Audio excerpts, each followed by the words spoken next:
What's up, everybody? Welcome on in. It's Pro Wrestling Weekly, right here in the Takedown on SI on YouTube. I'm Zach Haydorn. That is Blake Lovell. I think, Blake, my brackets might already be busted. That's just usually how it goes for me. But happy March Madness. Good to have you back on the show, dude. Yeah, good to talk to you, Zach. As I always tell you and everyone in our circle here, yeah, these are usually my two busiest weeks of the entire calendar year when it comes to some of the other work I do in the college sports world. So yeah, it started. The madness has begun, but the madness already started this past weekend at AEW Revolution as well. So, Dude, it did. It did. It did. I think that there are some caveats about, AW pay-per-views that I'll always have, it seems. Like they're too long and there's way too many matches. And I feel like that's, just like why even go there at this point? Because we're 6 years, 7 years into the company. Outside of those things, though, I thought Revolution was a pretty good show for them. I don't know that they had the best follow-up show with Dynamite this week, but I thought the pay-per-view itself, the company lives and thrives on having great pay-per-views, and I thought this was another one. yeah, and I think again, sometimes it can be intimidating when you know everything's going to get a similar amount of time, and there'll be some outliers there, whether the main event's going to get 45 minutes. The women's tag team championship match made sense that it didn't get as long because you're playing into the story of what happened earlier.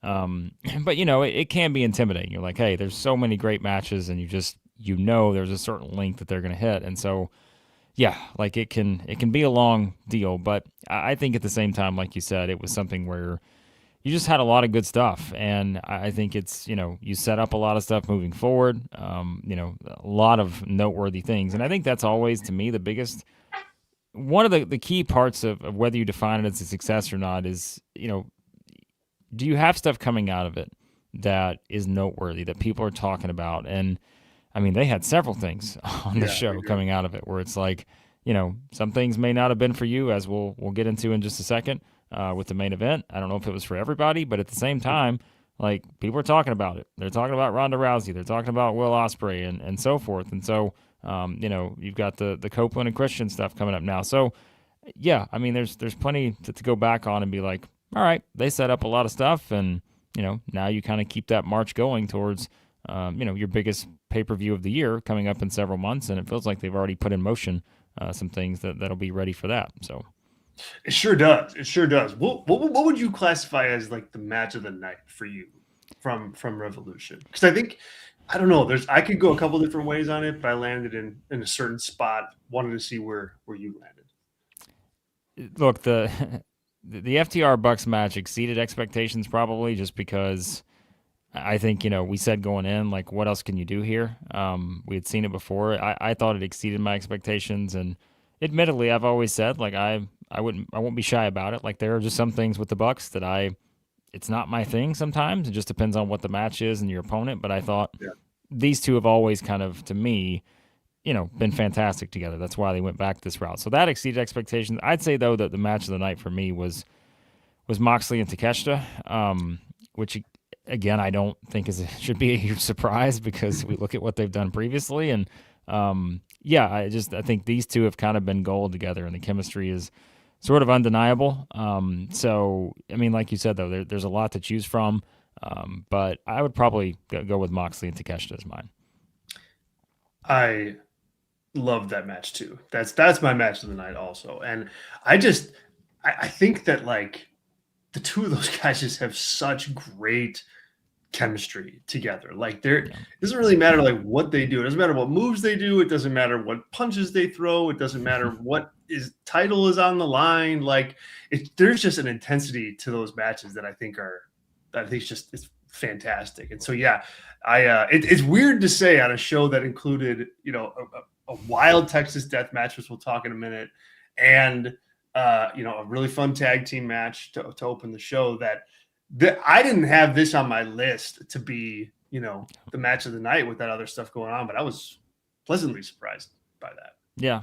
And I mean, we've talked about Takeshita over the past little bit. Like, he's just, man, he's like, he just doesn't miss, in my opinion. Like, he's just someone that I think, time and time again, we see it. And like, Moxley's going to be thrown in that category too for a lot of people. I mean, it's like, you just think about the variety of opponents he's had over the Yeah. past year, even. I mean, it's just, and you've started down just a completely different, kind of direction for him after the Hangman match. And yeah, and it just kind of freshened up, I think, all the opponents that he could go against. And yet, I thought this was one where, again, it's the chemistry aspect for me, and it kind of plays into the other match I mentioned with FTR on the Bucks. Like, you had combinations here that just had kind of chemistry already built in, and they were given time to do their thing, and it seemed like a pretty big success for most people in the crowd. So Takeshita reminds me of like the one comp that I keep going back to is he reminds me of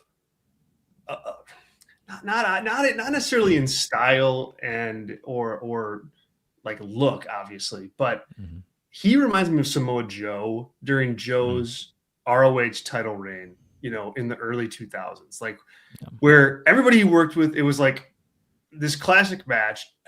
Everything mattered a lot because he was in the match. He made the world title, and there was just a crispness to his work back then. And I yeah, think like Takeshita, that this run of his reminds me of that. It's like no matter what, trios match, tag team match, random New Japan match, you drop that guy against Gunther, in WWE. He has a classic there too. It's like it just yeah. doesn't matter what he does at this point. He's cooking with gas. Well, that's one of the benefits of the AEW roster too. Is like, there was a time there where people were like, "Oh, why do they just keep signing everybody?" But you get it. Like, from Tony Khan's standpoint, it just gives you so many different avenues to just explore. It's like chemistry and all this other stuff. Like, okay, maybe there's this, and maybe we should lean into that, and you just have so many different opponents you can have that keeps someone fresh. And it just like, and I know this was a rematch, but at the same time, again, you're going to Yeah, lean into what works. And so I think that is one of the strengths. Is just that you can see so many different things. You can see guys bring out, different sort of skill sets for different opponents. And I think that's always kind of one of the fun aspects of AEW in this era. It's just, you just get so many different combinations of, like you said, whether it's a singles match, tag match, trios match, whatever. There's just a lot you can do with that. So we are going to talk more Revolution here in a minute, but let's lay the foundation of the show. This, folks, is Pro Wrestling Weekly. We are live with this show. It's our flagship show here on Takedown on SI every single Thursday afternoon, 12 Eastern, talking with you about the week in pro wrestling, all the big news, all the big shows, all the big happenings. Obviously, this is a busy time with Revolution in the rearview mirror, but Dynasty, and then, of course, WrestleMania 42 coming up. So thank you all for being here. If you are checking out the show for the first time and you haven't subscribed to our channel, make sure you do that. Hit subscribe so that you don't miss this show every week. And also, we have a bunch of other stuff that has hit the channel and that hits the channel throughout the week that I think you'll really like. We got a bunch of interviews with the top stars in WWE and AEW. Blake just interviewed Bret Hart, and that's up on the website right now. I interviewed Stone Cold Steve Austin this week for 316 Day. That's up on the channel. There's an interview with Tekla on the channel, and so much more. So check it out and subscribe so you don't miss anything.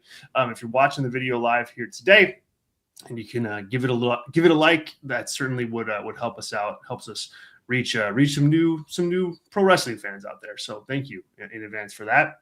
I do have the live chat open. We got Sean, who's in there right now, and some others. Sean saying here, "What up, guys? Unfortunately, not a great episode last night of Dynamite, but Blake, I'm glad you're back, my friend." There you go. Look at that, Blake. I appreciate that, Sean. People missed you. People missed you. It was just me, man. Yesterday, I'm looking around at last week. I got no one to talk to, no one to name that main event with. It was sad. It was a sad day. It was a sad. That's all right. We'll make up for it here today. All right, so. Good.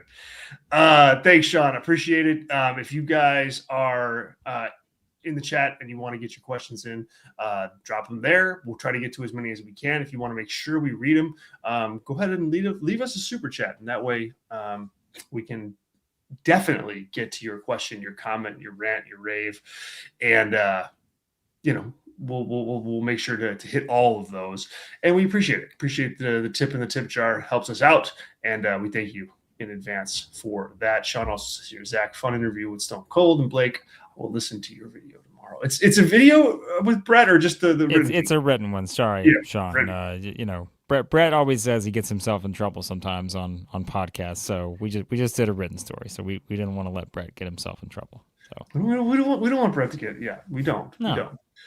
He's we need to keep him. We need to keep him straight. So good for That's you. Right. You can check that out, guys, right now on the takedownonsi.com. We got that up there. All sorts of news stories about yesterday's AEW injuries and so much more. But let's talk about the main event of Revolution. MJF retains the AEW Men's World Championship against Adam Page in a Texas death match, a wild Texas death match to say the least. I mean, this had it all, Blake. I mean, it had, tables, and it had barbed wire, and it had glass, kind of, and it had falls off the stage. It had explosions. It had syringes. It had dog collars. I mean, it had it all.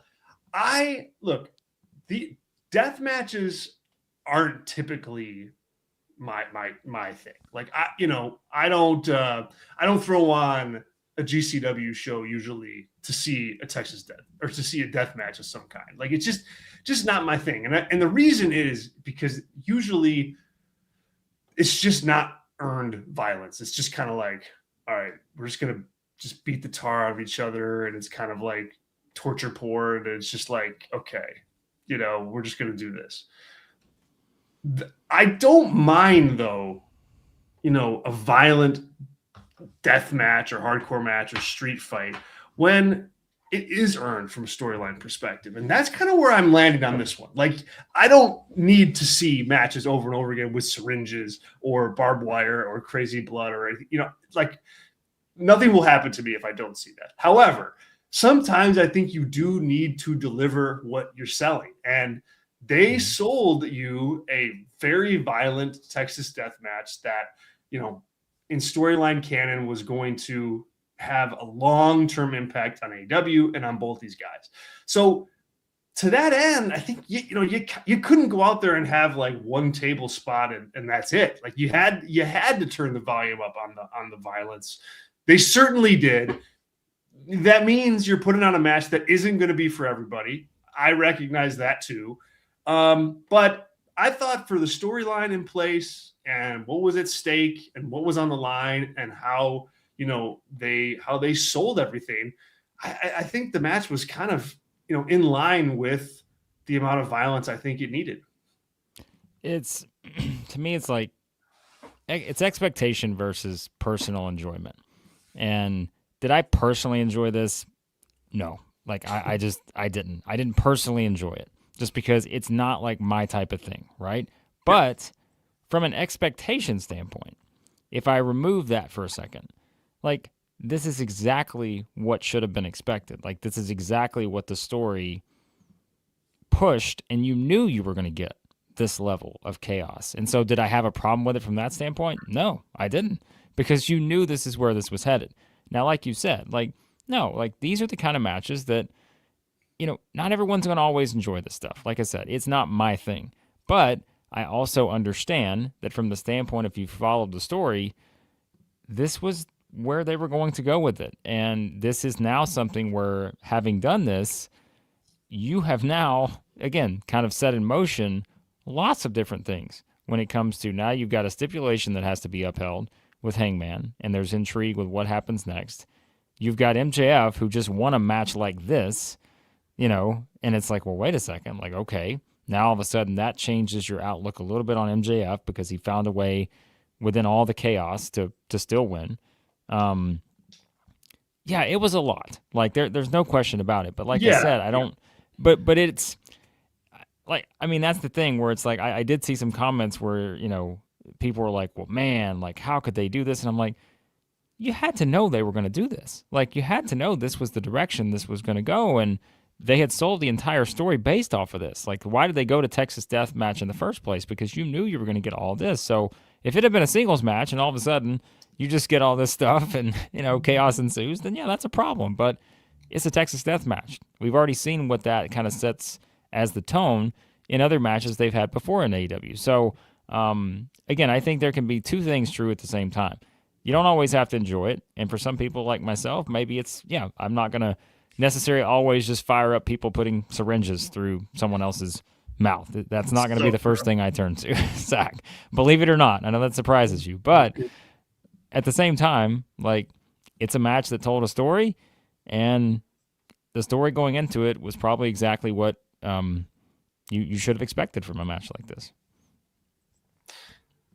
It is. It was. And I think that, like,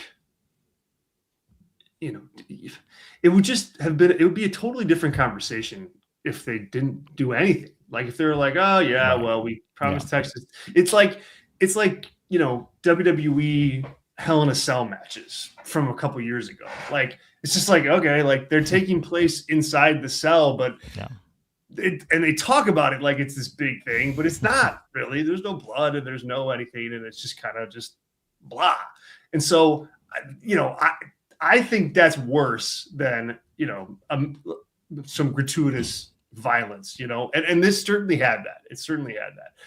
The syringe thing, I don't get. I mean, it's there because it gets the pop, but man, I mean, it's so gross. And, like, I don't know, like, if you got stabbed in the cheek with a syringe, I don't know if, like, yes, it's hurt and it would hurt, and yes, it's gross, but, like, does it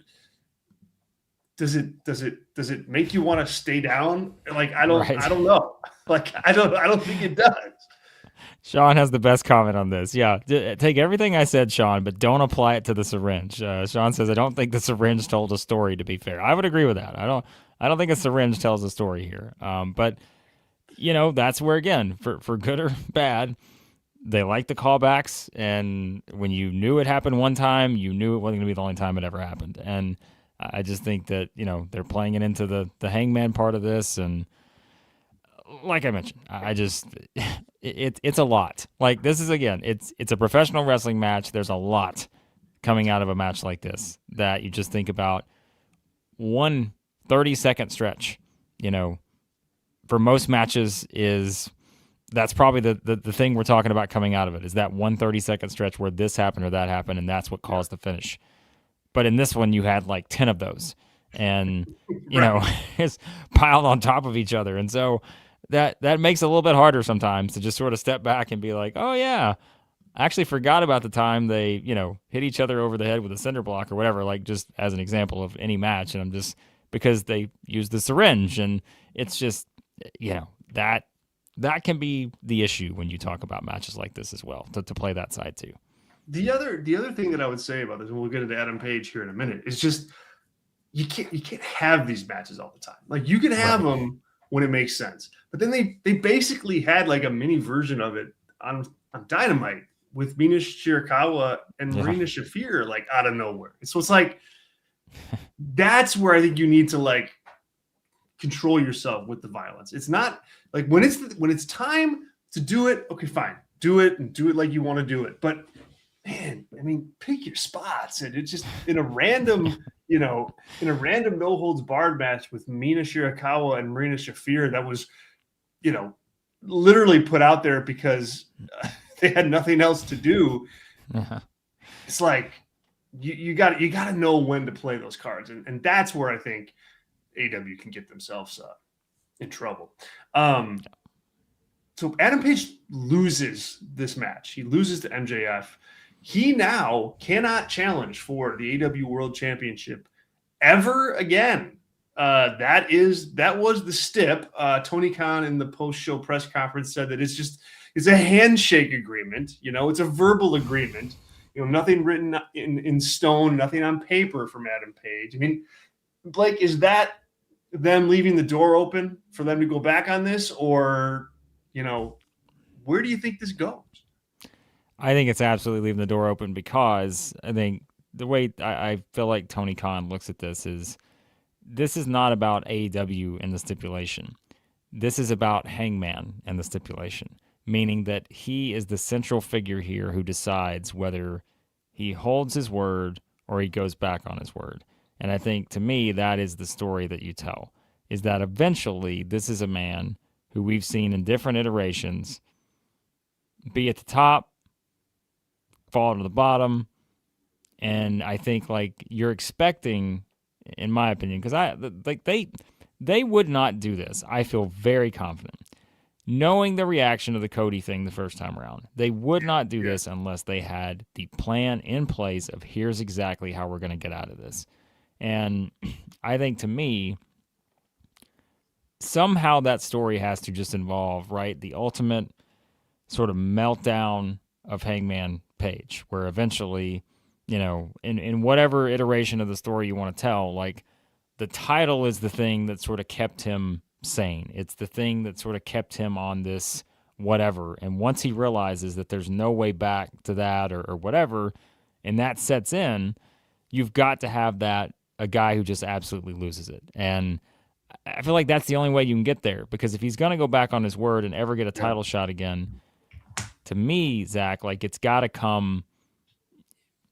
There's only one scenario, actually, you could maybe make two.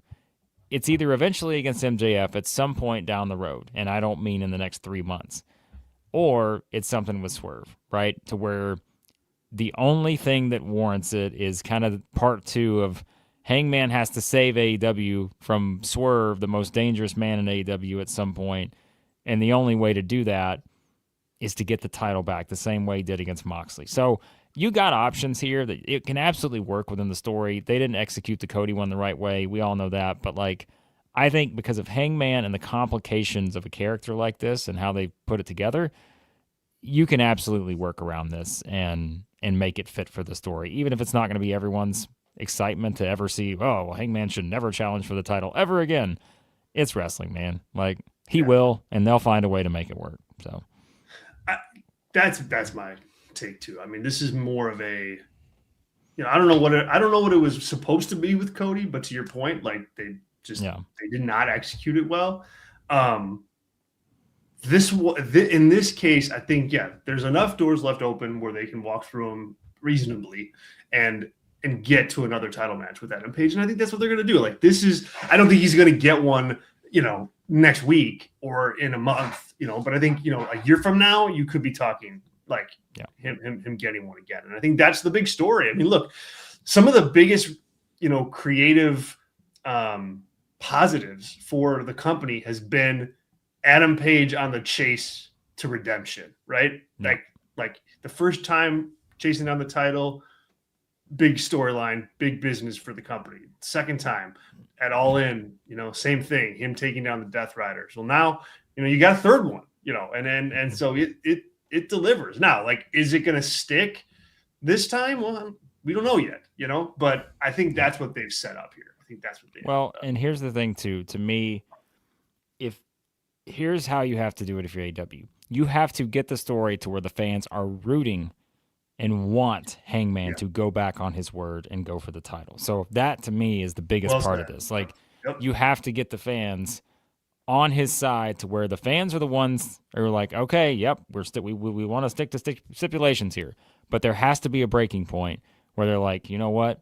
No, Hangman, like, go for it. Go do it. Like, go challenge for the title. We got to get it off of this, whoever is champion. Like, so I think that's how they have to set it up. But yeah, it'll be a while. That can't be a short-term thing. Like, it has to be a year from now probably or more. And you know what? That's okay, because we've mentioned, Zach, this main event scene, they have months and months worth of stuff that they can go to without Hangman having to, be in the title picture, honestly. Also at Revolution, we had Ronda Rousey kind of come out of the blue and debut, I guess, with AEW. She appears after Toni Storm beat Marina Shafir in their match.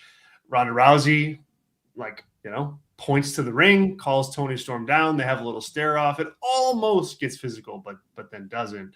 What do you think about this signing? Or what do you think about her involvement with AEW, even if she's not, signed full time, but a one-off? Like, I mean, is this good? Is this interesting to you? Listen, I know the online world did not love this.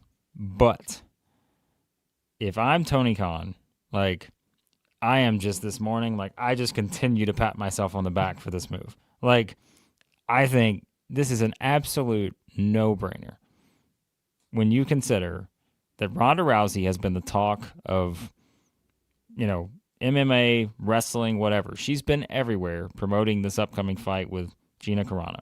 Mm-hmm. And that, Zach, as we know, is going to do absolutely absurd, bonkers numbers. Like it is going to do a huge number in terms of interest and how many people are going to watch this thing. And you're telling me that AEW swoops in knowing Ronda's never going back to WWE. I think it just that would be a big surprise. So that ain't happening. So if you're Tony Khan and you're thinking, how do we capitalize on this?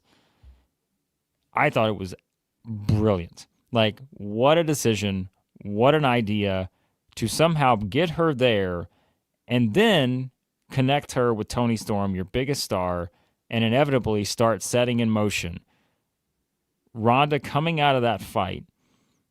And the next big thing, Ronda, who's going to, if she wins, which I would say I'm not an expert, but as I've looked into this a little bit, I think she's probably winning that fight. So she's got all the buzz coming out of that. And you already know you have something in motion for All In against your biggest women's star on the roster. And the amount of attention that can capture. There's not a lot of stuff I think that AEW can do right now to kind of get that attention. Like we've said it before. Somebody jumps from WWE to AEW, sure, you'll get some attention, right? Like if it's a big enough name, you'll get attention. But no one right now is on that level at this moment. This was the biggest thing you could do to try to bring kind of a new audience in. And so I think this was outstanding. And I know it's not going to be for everyone, but the point is not a work rate match here. The point is business and eyeballs. And I thought this was a great move. I did too. Yeah, I did too. I mean, and I thought Toni Storm was just great. Also, like opposite Ronda, like when Ronda's pointing and Toni like gets that smirk on her face, like it was just that's money. And yeah, I'm with you. Like Ronda Rousey this summer is going to have a lot of buzz around her, whether it because of the Netflix fight, and she's just kind of quote unquote back, right? I mean, she's coming back. I don't know what that means, but that she's going to attract attention, and that's what you're paying for here. And I liked that they just went all in on it and like said, hey, Ronda's going to be working with Toni Storm. Like this is like a high level thing. Man, maybe they make it a tag team match or something like that. Whatever. You never know. But they shouldn't. They should keep it a one-on-one match. I think that's the money match. And it's right there for you. And I think they took a big shot and I think it worked for them. And there's going to be pushback. And yes, Ronda, obviously she has said a lot of questionable things and things that I don't agree with, things that Tony Khan probably doesn't agree with. No. And that's, not that you just discount that, but it's also, over here and, business is business. There's a lot of people in AEW that I probably wouldn't be friends with. Such is life.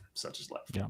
And they'll play into that from just like, and I know it's separate, but like she's going to be the heel, right? And so not that she's going to lean in on stuff like that, but at the same time, like she's going to get booed. And that's the setup is perfect because you're going against someone that it's just impossible not to cheer in Toni Storm. And so I think the dynamic works pretty well too, just from that standpoint.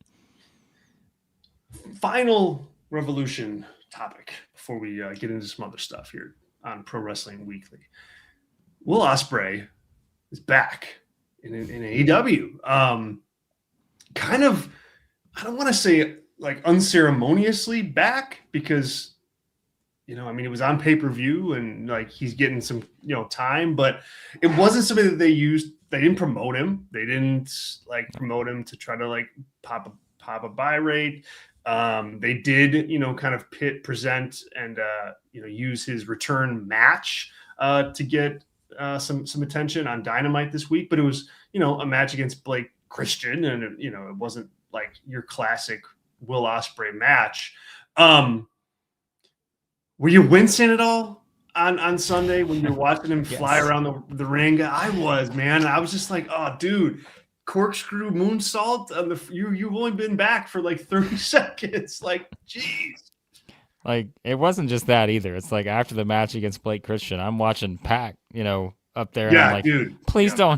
don't go too hard on that, Mr. Pac. Like, please don't. Like, just be He's got gentle a with this man. scar on his neck right there. I know. God dang. You kind of said the word like unceremoniously. Like that's kind of how I felt. I was like, it felt a little anticlimactic. But I mean, I can't say again. This is probably that unexpected. Like if you have him available, which is just incredible to think that he is. Yeah. You're going to use him, and I think that's always been Tony Khan's thing. Is he's not just going to sit back and necessarily go the route of just being patient. Like if he has one of his top stars available, we're going to throw him right back into things. And long term, is that a good thing? I don't know, but it's just something that I think they've always done. When they do get guys that are cleared to return, like they're going to find a way to throw them into the mix. And but yes, I was wincing, not just at Revolution, but He cracked his as neck too. I as I'm watching the entire match on Dynamite, I'm just like anything. I'm just thinking, okay, what about that? Did he accidentally like? It's just that's where we're at. So, I mean, you got to think that like obviously he's been cleared by multiple doctors, of course. Like I don't think that like AEW is being irresponsible here. With his comeback, wrestling is physical and it does damage to everybody. So that that happens no matter what. The positive takeaway that I had from like kind of this unceremonious return was like maybe this is the new Will Ospreay formula, where it's like, because I've always said, look, what is the most popular thing that AEW has to offer? Arguably it's the Will Ospreay singles match. Like it's the big time main event Will Ospreay singles match on a pay-per-view. So if that's the biggest thing you can sell as a company and that's the draw, then you can't do it all the time.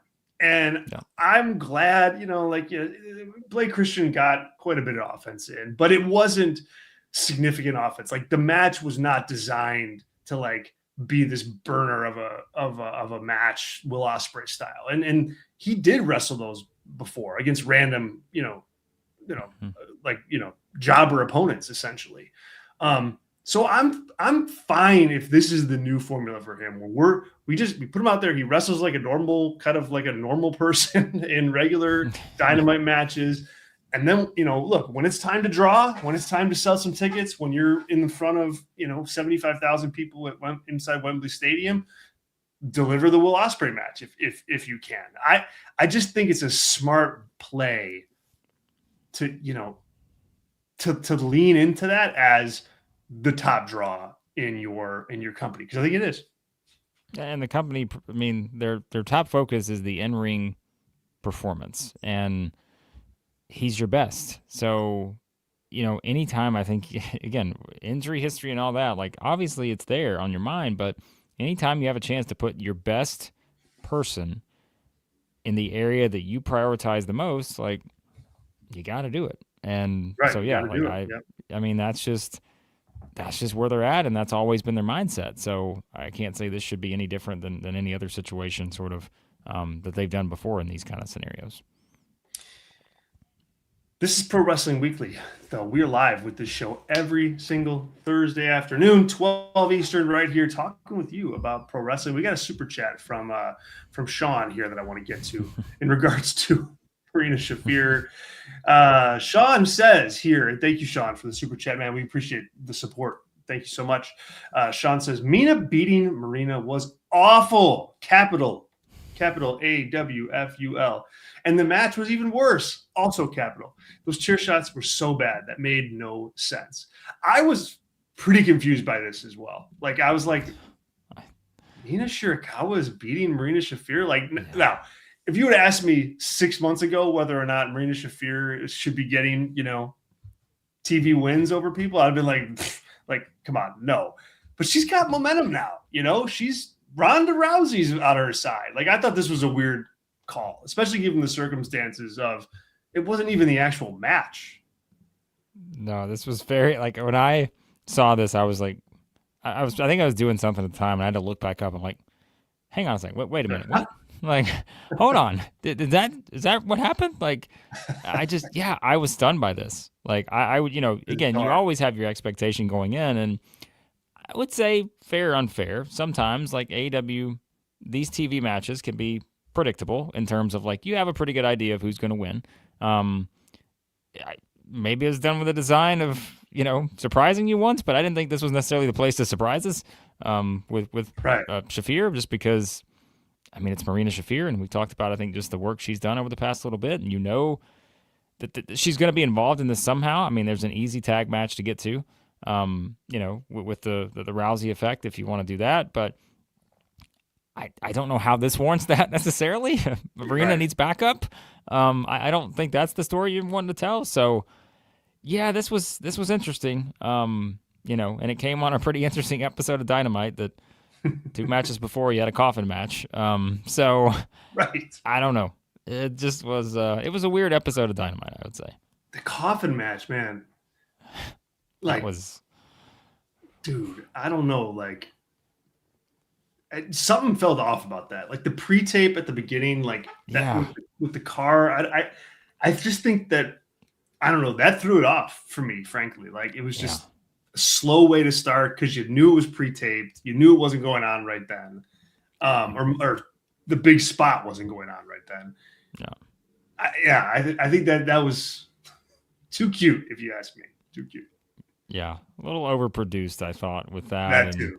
Yeah. Like even the Jurassic Express stuff where they've got like I know it's supposed to be funny, but it's just like you have 2 pre-tapes basically that are both like I don't know, man. It just it was like you went from watching Revolution and you're like, okay, like man, there's a lot of like hard, edgy type stuff, and they're like, oh yeah, then the guy's got to flip a car and have a coffin match, and then we got to have Luchasaurus quoting Kazuchika Okada, and just a weird thing. Well, also it's like what I don't know.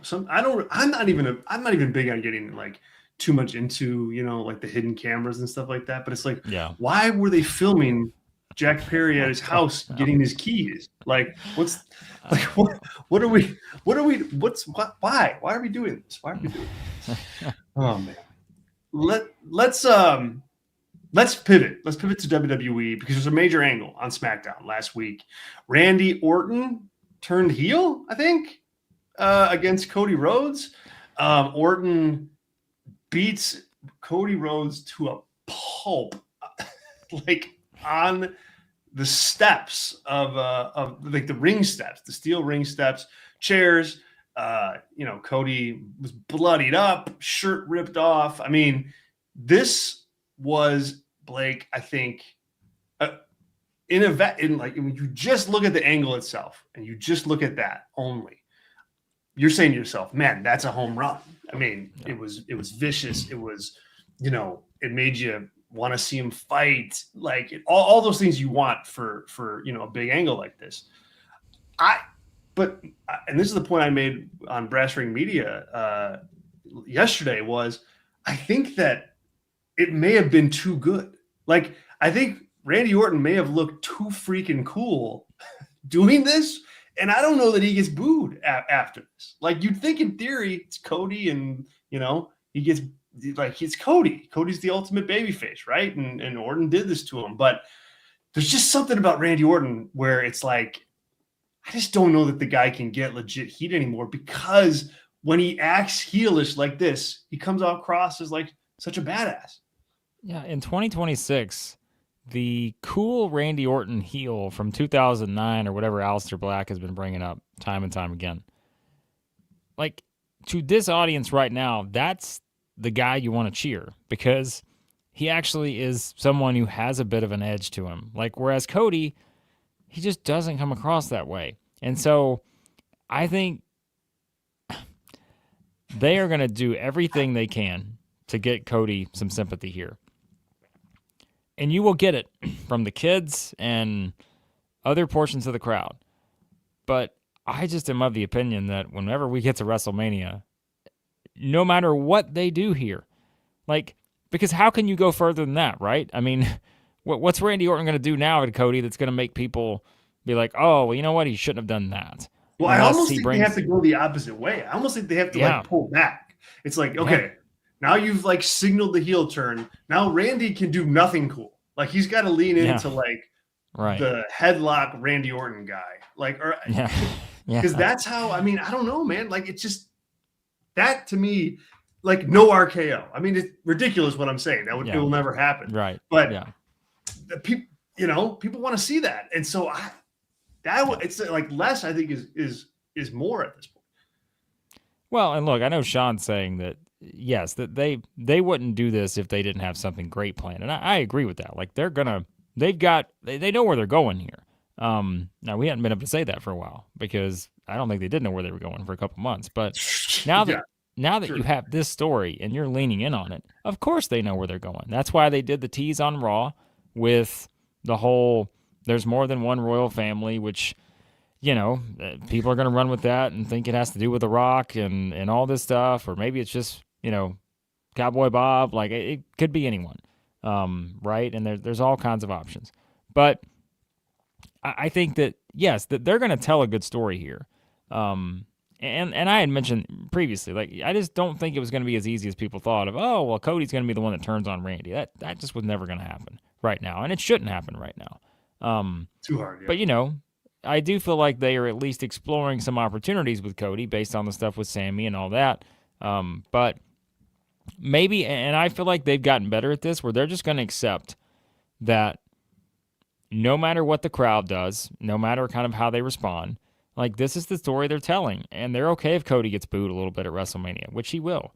But they know there are going to be people equally that saw Cody just get completely destroyed and going to want to root for him to get his revenge, even on someone like Randy, because now Randy's listening to the voices in his head again, and you can't trust the Viper and all this stuff. So they've got paths to get there. But yeah, I mean, it's if anyone's going into this thinking that Cody Rhodes isn't going to get booed a little bit and Randy Orton's just never going to get cheered, that's not going to happen. He's going to get cheered by plenty of people at WrestleMania, and they're going to want him to punt Cody's head into the next area code. Yes.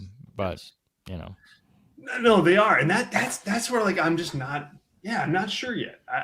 Because I think yes, like this is a good story for like if you're writing out a storyboard and you're like, hey, we're gonna do this story, we're gonna tell this, and we're gonna tell that, and it's gonna be cool. Like there's a lot there. There's a ton of meat on the bone with Cody and Randy. You've got all the history and legacy, and now you've got this big angle. So the story's there. It's just like part of pro wrestling storytelling is being able to like manipulate the audience the way you want. So, or to me it is. And so that's where I question, that's where I don't think the story is going to work. I think story in like, at the actual narrative is going to be really fun to watch play out. I don't think no matter what they do, I think you're still going to get a portion of that audience cheering Randy Orton, unless they do decide like, okay, we're not giving the audience anything cool from Randy. No RKO, no funny lines, none of that. Which is unreasonable. Also, yeah. Let's see, He's got to go after Brandy or something. Like Randy's got to do something like just absurd, right? Like that's the only way I see this playing out. Like he has to go to that depth, and I don't know. Like so, that's my concern. And you know what? I'll say this quickly, Zach. Like in hindsight, the one thing they should not have introduced, in my opinion, to make this really work, because I think it'd be more effective, don't introduce the concept of people rooting for Orton to get number 15. Yeah. Right? Yep. Because if you just ignore the number of title wins or anything like that, then it's more impactful to me because you don't have anything to root for Orton there, unless you're just like, let's be honest, like of the casual audience, how many people know that Randy Orton is a 14-time champion or whatever? They don't care about that kind of stuff. So by introducing that, you've now given them a little item here to be like, oh, you know what? Like that'd be cool. Yeah. So, but I don't know they'll make that a focus moving forward, but I mean, that's kind of his goal, but it's a little tricky there too. So. Very tricky. Hey, you're a tremendous pro wrestling analyst for a reason. Like that's a great call because why put that out there? Why put like don't give fans something to like latch onto? I mean, I think that's part of the reason why Cena was cheered last year at WrestleMania because you knew, he was going for history. Yeah, he was this heel and a bad heel, and but none of it was working. But hey, you get to see history at WrestleMania 41, 17 times world champ. Like, who's gonna boo that? Who's gonna boo that? Sean says here is advocating for the storyline and says, this is a great move. Randy will make this work. I can't wait to see the story they tell here. Cody will be sympathetic now and he will sell this. I trust WWE to tell these stories. And then later, Cody is so good from coming underneath. He can sink his teeth into this from a babyface perspective. Yeah, I mean, well, that's the idea. I mean, Cody, this is where he does some of his best babyface work in this spot. You saw it against The Rock. You saw it against Roman Reigns. Like this is where he does his best stuff, like coming from underneath. So we'll see what happens. Blake, you mentioned the phone call that Randy Orton just happened to get as he was on camera with Michael Cole on Raw. And he's talking to somebody that, I'm paraphrasing here, but awakened the voices in his head. And Orton reminded everybody that there's not one royal family. It's more than one royal family in pro wrestling. So we kind of have a mini whodunit here. How much do you think this part of the storyline is going to matter by the time WrestleMania? Like, is this Bob Orton's and that's it? Or is this The Rock? Is this Stephanie McMahon or something like that? How big do you think this is going to get? There was a time where I'm like, when WWE does something like this, like I was like, they know that it has to be a big payoff, right? Because you can't let the sleuths on the internet like myself have time to just ruminate over all the biggest possibilities. You can't tease something unless you have a big, sort of payoff, right? However, I'm not as confident in that anymore because my initial point would be there's no way it can be Bob Orton. Like, there's no way you can sell that necessarily unless they're going to do what, which is where I think you could bring in Bob Orton. And that is to somehow bring Dusty into this because Orton's got his dad. Guess who doesn't have his dad? That's Cody Rhodes. And so there, Zach, is a way that you could get people to really start to turn on Randy Orton, is if you make this about that, where Cowboy Bob comes back and all of a sudden you've got him and Orton side by side, and then somehow the line comes up somewhere, well, where's your dad? Like, it's that, they play it up like that. That's the only way I think you could execute this with Bob Orton and make it work. Because otherwise, again, let's be honest. Like, how many people are going to be that invested in a Bob Orton promo, right now? Dude, I would say a lot of the audience now has no idea who Bob Orton even is. Exactly.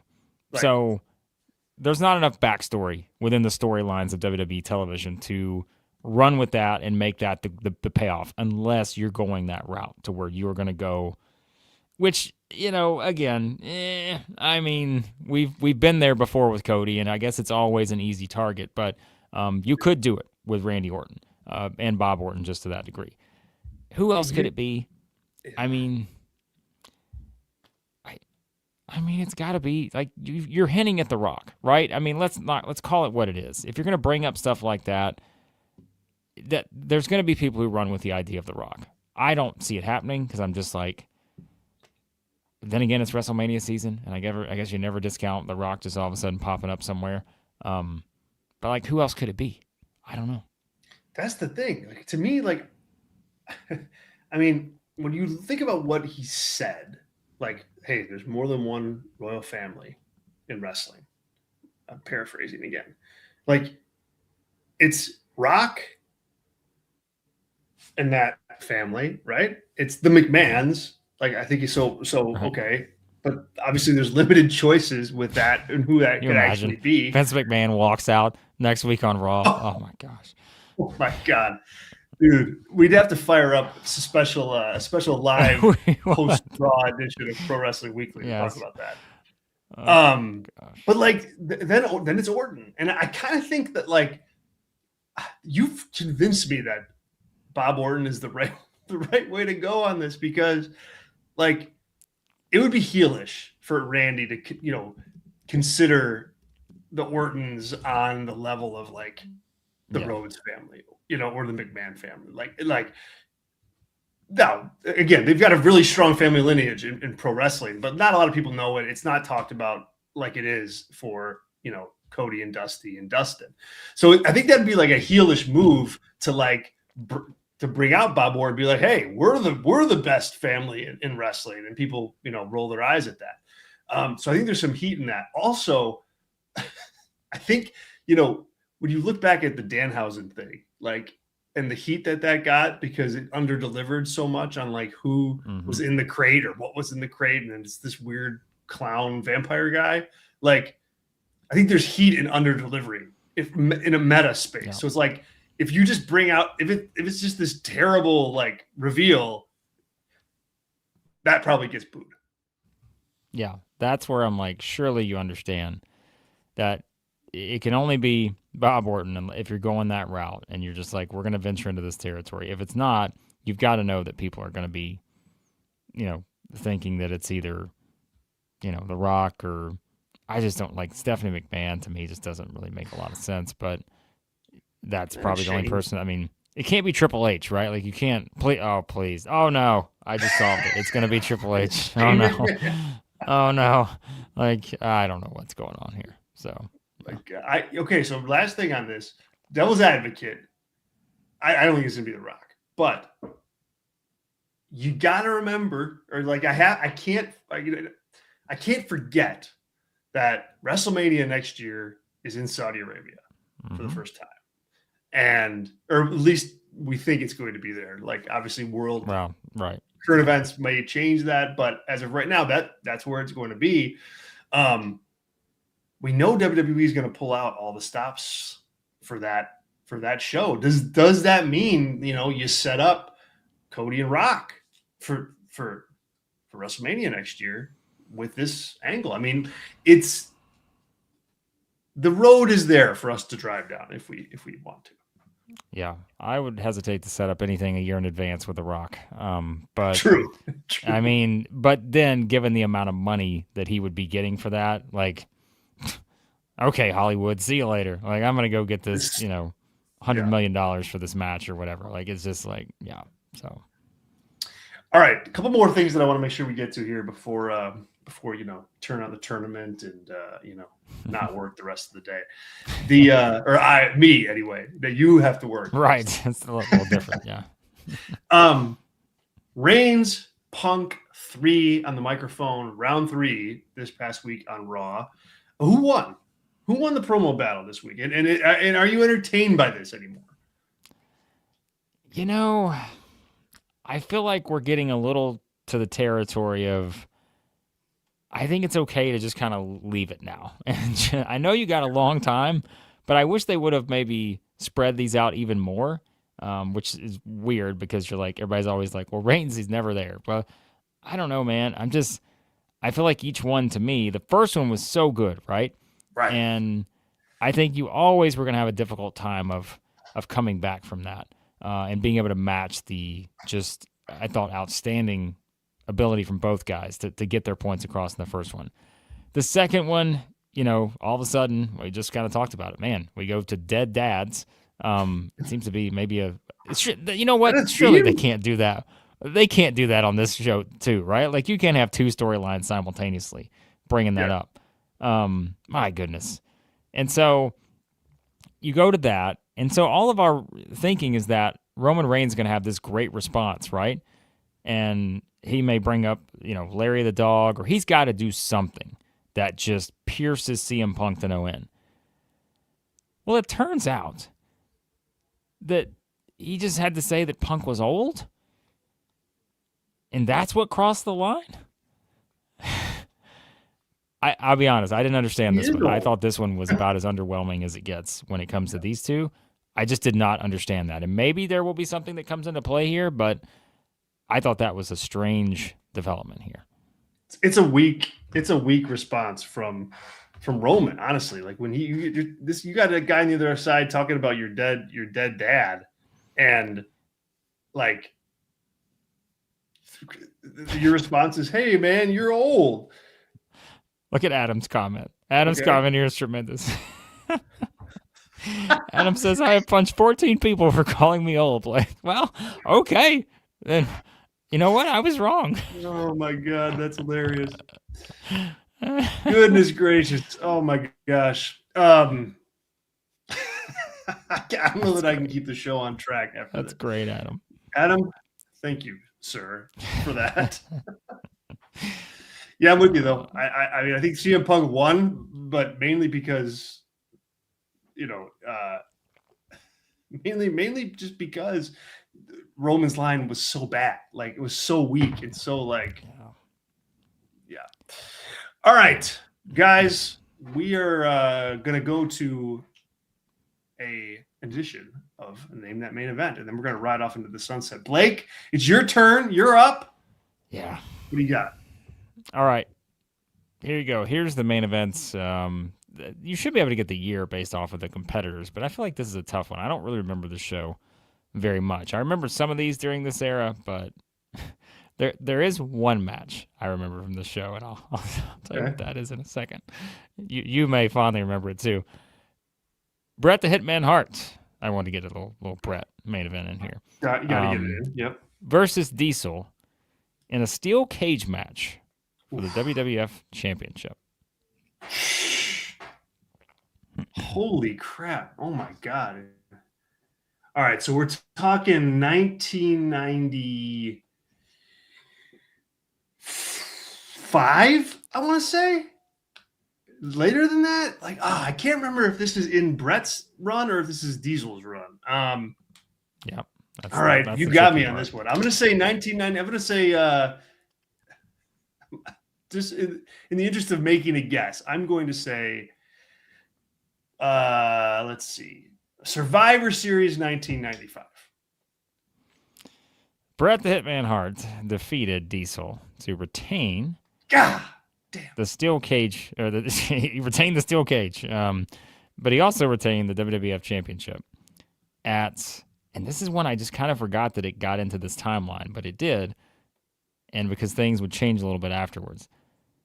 WWF In Your House 6, Rage in the Cage, which took place on February 18th, 1996. Now, for some reason, I was like, I thought they were done kind of with their series by then, but it was not the case. I have to think this was close to the last one they had, maybe. But on this show, you want to talk about a contrast in some things. Here you go. Let me give you the rest of this card, which is more like the Triple H special here now that I'm looking at it, because there weren't many matches, but it was In Your House, so it didn't go as long. Shawn Michaels defeated Owen Hart, which was a match where Shawn had put up his title shot at WrestleMania 12, so Shawn wins. Yokozuna defeated the British Bulldog, so these two had, I don't remember if this was a timeline where they had been partners yet, had broke up, I don't remember how it worked. Hunter Hearst Helmsley defeated Duke the Dumpster Droese. That feud, we remember. But the match, Zach, I would have to think you remember the most from this show.